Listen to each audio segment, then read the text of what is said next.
Savitri Devi is extraordinarily radical and is amongst one of the most extreme and militant individuals that I've ever discussed. I've had talks about Julius Evola and I've had talks about Friedrich Nietzsche in the past. I've had talks about metapolitical and cultural figures who've overlapped with the radical right. Probably you couldn't really begin to imagine anyone more militant than her. So I think it's best to step back from the immediate biography and the welter of detail and look at the thing philosophically. She was half English, which is often rarely thought of, mentioned on the internet and elsewhere, and she died here en route to a provocative meeting, we'll say, in the United States. One of the things that's most abiding about her, and that interests me a great degree, is the degree of her intelligence. This is one of the most extraordinary things. Extremism and militancy in contemporary liberal societies are often associated in the mass mind with stupidity or ignorance or bigotry and this sort of thing. Now, this woman could speak 8 languages, read 8 languages. She had 2 master's degrees, one in chemistry and one in philosophy, and she had a PhD in mathematics. Which, given that her future career, if you like, on the political margin, so to speak, mathematics is quite interesting, but I think also cardinal for the type of radicalism stroke extremism she would develop later in her life and ideological course. Now, in many forms of mathematics, of course, you're looking for X. You're looking for what the sort of alternative middle rank thinker Colin Wilson called faculty X. You've got an equation, and you have to find X and maybe balance a particular equation, a particular quantity on either side of the equal sign. And in a sense, mathematical truth is pushing prognosticated truths to the absolute limit of their efficacy. It's the truth within the truth, beyond the truth, and at the edge of a particular dispensation of thinking. Her idea, which may or may not have been drawn from her mathematical studies when she was a young student at the University of Lyon, was the idea that if you take various forms of equation and you make a graphic form, the idea is that the line which penetrates the circle furthest away from the arc of a circle is the point of truth, is where X is, in one way of looking at it. And the idea that the truth lies at the most extreme part of the axis, the idea that rather than the safe middle or the comfortable middle ground, truth is radical extremity, is something that she would essentially live through for most of her life. The Hindu phase for Savitri Devi, Maximana Portas, is her belief that there should be a living paganism rather than a dead one, and her belief in certain prime or Hindu beliefs which are mainstream, completely mainstream in Hindu society and in the Asian subcontinent. The belief that Hinduism is a partly racial religion, the belief that whites or partly whites formed it, the belief semi-mythological to semi-actual, to be believed in the minds of tens and tens of millions, that certain tribes came down from the Caucasus a certain number of years, thousands of years ago, millennia ago, created a caste religion within India whereby you can't breed with people outside the caste that you're in. This was later to completely break down and become endlessly confused. But these elements and these tendencies, the use of the fire wheel, the worship of the sun, the belief in polytheism of the most militant sort, which has one flame possibly behind it, a sort of secret semi-monotheism within a religion that appears to be anything but that. Her position in Hinduism is slightly complicated, and in some ways she's a perennialist like Evola, who called himself a Catholic pagan. If you want a religion as the basis of your political attitudes, if you want something that is what you consider to be absolute, or a system of belief, not Tony Blair saying, these are my views, what are yours? Not the views of contemporary politicians. If you want something that's absolute, and as she conceives it, things that people will live and die for and fight for in real historical time, you have to have things that are above and beyond man. You have to have things of metaphysical veracity and objectivism. In where theology merges in with philosophy, there's this idea of metaphysical objectivism, truths that are believed to be outside man and are taken as absolutes. The decision to become a Hindu is very, very radical and very absolutist, and at one level cuts you off from most white people, including quite white politically militant people elsewhere in the world. But one of the things that's rather interesting about her radicalism is the divorce between how the far right is perceived by much of the rest of the contemporary world and many of the people who've actually been leading individuals within it. There is the view that the radical right exists only against other groups, against groups that it blames modernity and liberal egalitarian levelling for, against ethnic, racial, sexual and other minorities and so on.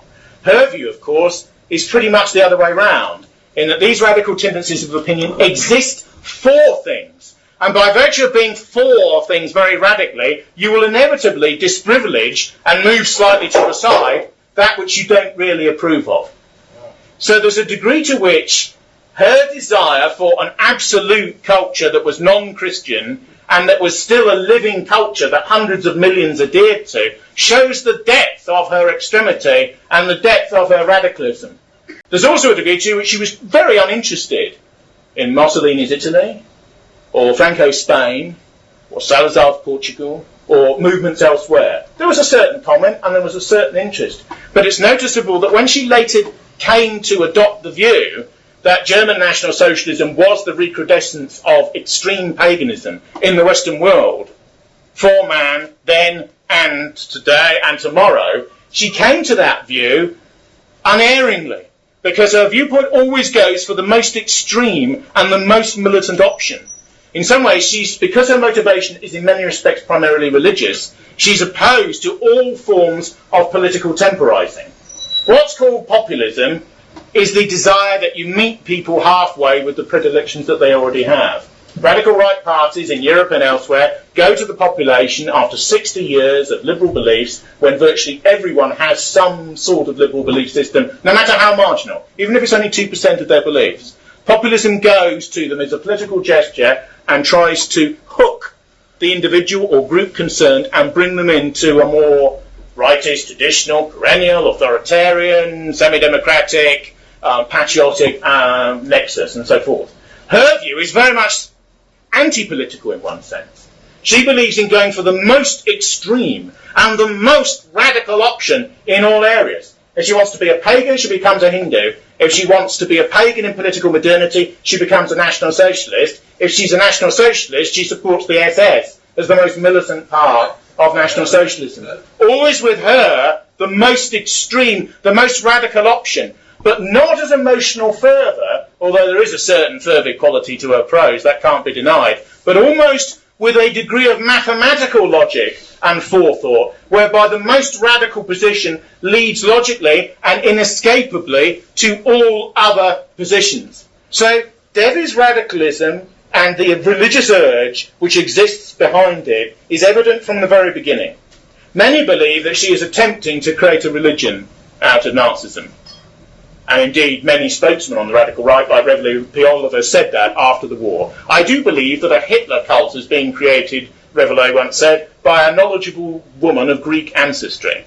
And there is a degree to which you can see part of the logic of her progression in that way. The irony is that Devi is such an extremist that she identifies even with the SS prisoners, even the SS prisoners who weren't in the Waffen-SS but served in the camps. She regarded those as heroes of anti-humanist struggle, people outside time, beyond good and evil, struggling against titanic forces and going down gloriously and being martyred thereby. This is essentially a religious view, a powerful and primordial religious view.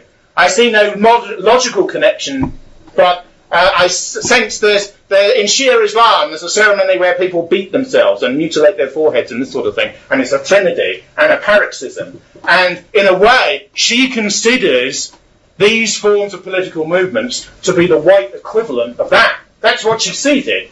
The powerful primordial tragedy of the ancient world returned with modern technology in modernity. And that's why, in a sense, her passion for the most hated regime in the 20th century, as commonly perceived, is primordial and against time. She went to Germany and distributed handbills, almost in a desire to get arrested, a couple of thousand largely cyclist-styled leaflets of a pro-Axis and pro-restorationist and pro-Hitlerian type, and she was immediately arrested and tried and sentenced to 4 years, I think, but ultimately served the better part of 2 under the Allied controlled area. Now, German suffering at the end of the war is not seen by Devi in the way that it normally is. You do sense by liberals who have a sympathy for the other side, such as James Bach in his books about German suffering at the end of the Second World War, he in many ways is playing a humanist game. It's just he has a new section of victims, German women, German children, people who suffered in the rubble. In a sense, he feels sorry for them in the way he feels sorry for legless Angolans, or he feels sorry for African AIDS victims, or he feels sorry for the victims of Cortez, or for the Haitian earthquake. Do you see what I mean? It's a new group about which one can have sympathise, and I can write and make a career out of sympathising for those who were regarded as untouchable before, and I'm a general humanist. She sees it very differently. She sees it as a suffering and a fire and a threnody which Germans should go through until they can renew themselves again in strength and in glory. And this leads her in her most famous, infamous and notorious book, The Lightening and the Sun, to essentially engage in the deification of Hitler. A truly extraordinary situation if you consider the mass narrative of the post-war world in the 20th century. She basically inverts the semiotext. She inverts the narrative of the 20th century. The greatest villain, the greatest evildoer, the greatest hate-monger, the greatest monster. And she turns him into an avatar of the god Vishnu and says he's divine and he's beyond human. Because in the Hindu aristocratic and warrior tradition, there are men of impersonal violence, titans who walk the earth, who are beyond good and evil and are unrestrained, but whose cruelty and ardour is impersonal, non-material, for idealistic purposes, and is never done for human gain, or for their own gain, or that of their families and tribes, except in the most indirect of ways. So you sense the extremity of her passion in this way. In some ways, she's synthesising religious ideas together that were quite new in certain respects, and are rooted in her view of nature. What's the difference between paganism and Christianity? Is it the worship of polytheistic gods? Many pagans actually believe there's one source, and the gods are and goddesses are metaphors. Pagans believe everything that exists is divine, in all of the systems. This means that destruction is divine, as well as creation. It also believes that femininity is divine, and therefore there's no problem with the masculine and feminine polarity in all things. There are priestesses in these religions, there are goddesses in these religions, because they're half of what it is to be mortal. All humans die, go back into eternity, go back into nature, come again. Everything comes again. If we're evolving, it's very slow. And on the whole, evolution is the advance of a tiny proportion ahead of the others, who can barely keep up. Now, ethically, most pagan systems are very different. Paganism tends to believe in retributive violence. It tends to believe that if you push me, I'll push you back. It tends to believe even in violence and aggression as the forethought before being attacked oneself. It tends to have an honour-based system, whereby morality is perceived hierarchically. So the more noble you are, the more beautiful you are, the more intelligent you are, the more well-proportioned you are, the more knowledgeable you are, the more courage you have, the more favoured you are by the gods, the higher you are in a particular hierarchy. This, of course, has a converse. The uglier you are, the shorter you are, the less well-favoured you are, the less cowardly you are, the more defective you are, the lower you are in this particular hierarchy. This does not mean, in accordance with these very ancient precepts, that the lower elements cast off or done in or massacred or done down. What it means is that there's a hierarchy in all forms, both within an individual, between families of individuals, between groups of individuals.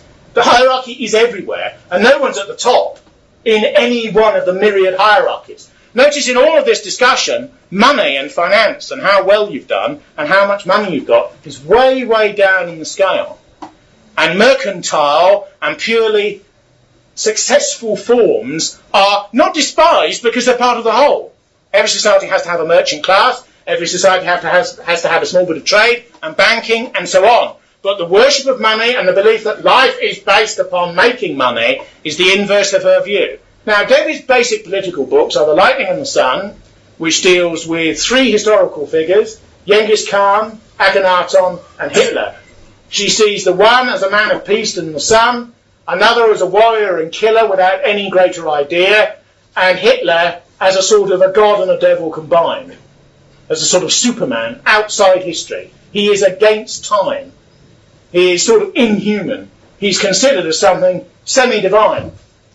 The irony is that, of course, that is how he's perceived in Western culture. The number of films, the number of plays, the number of ideas that feed on him, retrospectively, as a sort of force of negation, as a force of anti-divinity, because, of course, in a dualist system, evil is very powerful, and the idea of the diabolical is extraordinarily provocative and interesting, and he's presented in diabolical colours. Indeed, there is nothing more diabolical. So, in a way, her configuration and her spiritual cosmogony and that which has occurred are identical in the way that a photographic negative and a photographic image, or positive, is the same image, reversed the one from the other. She has the absolutist view, albeit in reverse, of the contemporary society about him and his dictatorship. The importance of someone like Devi is her extremism, because she is unafraid.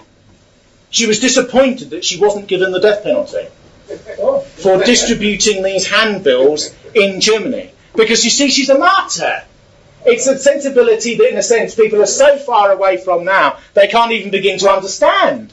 Essentially, Robespierre and these leftists at the end of the 18th century had a streak of it. Robespierre was always talking about, martyr me if you don't agree. And, of course, eventually, they dragged him to the guillotine, and he went down, and the head went in the basket, and his brother, who had a broken jaw from a bullet, and so on, he went down under the basket as well, with Couthon and Just, and the other terrorists. But this feeling that one is even prepared to die for a cause which, beyond warriorship that's partly paid mercenary work now, doesn't exist. It virtually doesn't exist anywhere.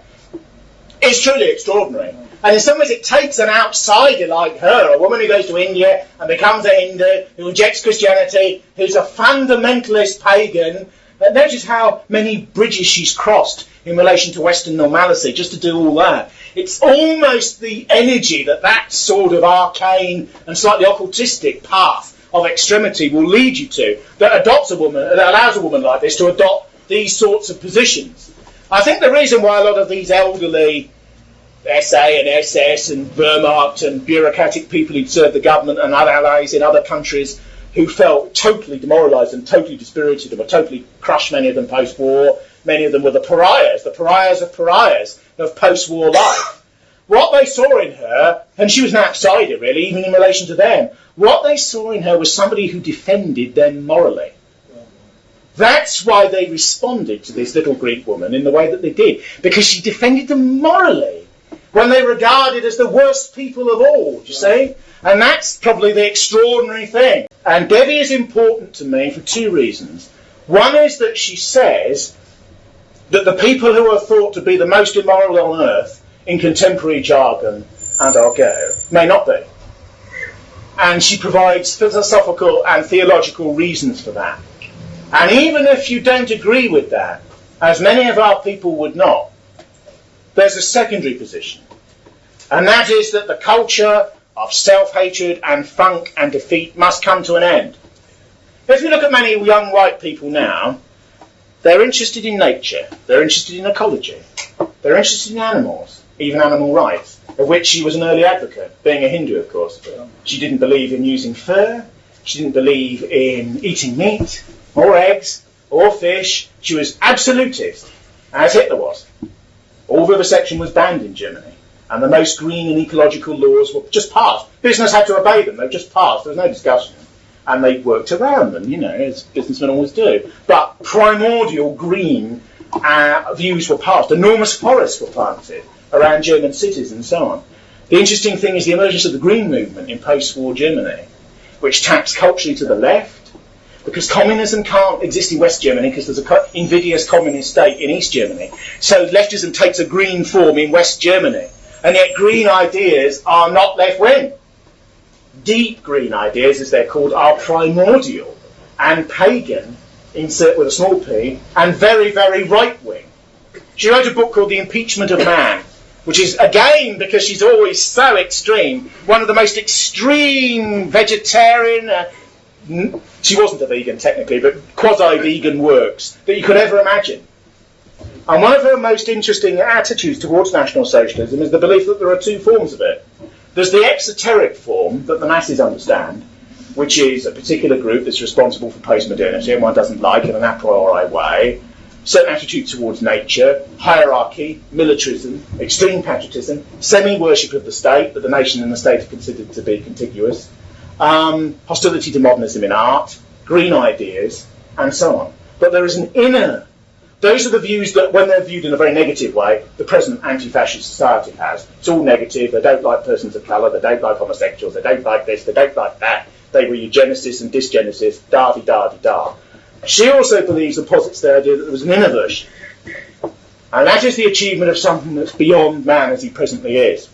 And this is the idea of the Superman.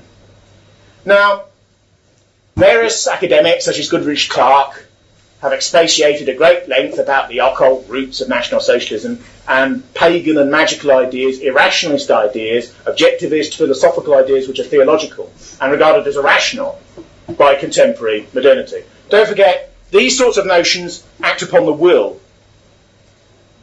Bernard Shaw, the left-wing Nietzschean and playwright at the beginning of the 20th century and Fabian idealist, said that a man with a crucial idea is worth 50 other men.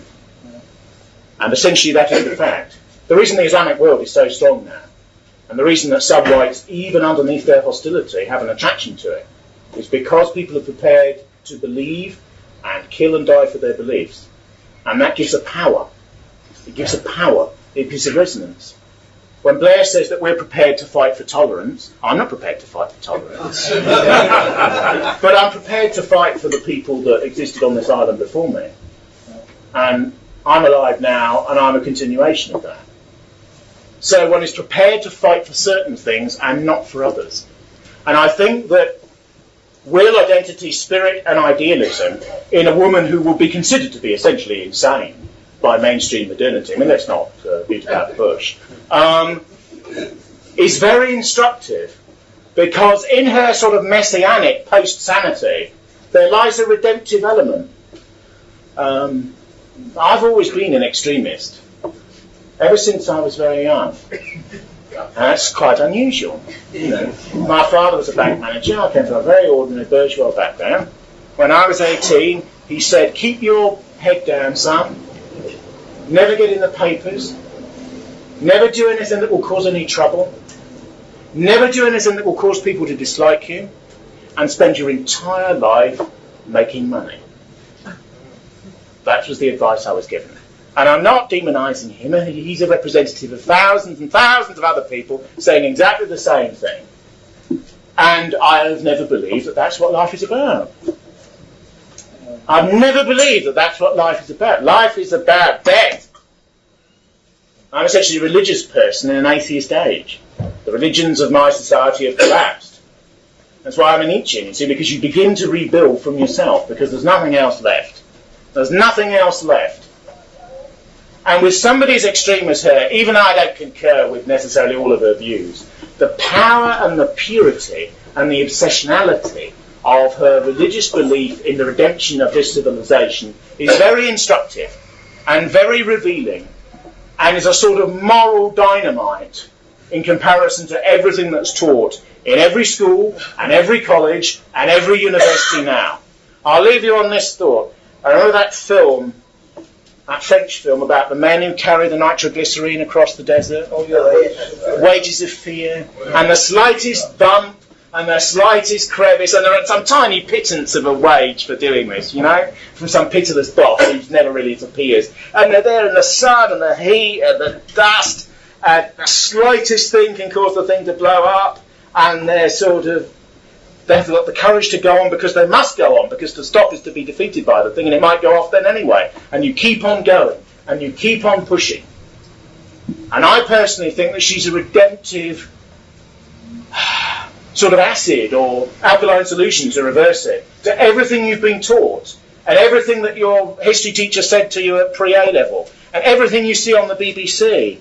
Her sort of work is like watching the news on the BBC, attacking the TV with a hammer, then attacking the cathode ray oscilloscope inside the TV, a for those ones that you hang on the wall, and then seeing that blow up, and then kicking the cathode ray oscilloscope round the garden, and then getting some boffin in to reconstitute it in a totally rewired and completely different way, as if the Germans just didn't conquer the Channel Islands, but had actually won the war. And you turn on the set again after having smashed it and gone through this extraordinary sort of convoluted process of reorganisation, and you sit there and you watch the news and it's a bloke in a German uniform and you think, what is going on? And that's the sort of kinetic and sort of silent film, sort of Eisenstein in reverse, that she sort of creates. It's like the coldest of cold baths after liberal wetness and warm-heartedness for so many years. You know, it is a redemptive tonic. There are various fringe groups about which academics like Goodrich Clark make a good career, postulating that, you know, the eclipse of the sun is a new swastika and there's a dark sun, and these groups are out there, and she's their priestess, and she's a sort of source of semi-worship for them, and so on. And if you go on YouTube, there's pictures of her and accounts of her speeches and writings and so on that call her a daughter of the Black Sun. But she is very, very interesting because she has taken the tiger by the tail and twisted it around. And if you want to morally shock the people who are alive now, don't introduce them to Tarantino's films. Don't introduce them to Sarah Young's pornography.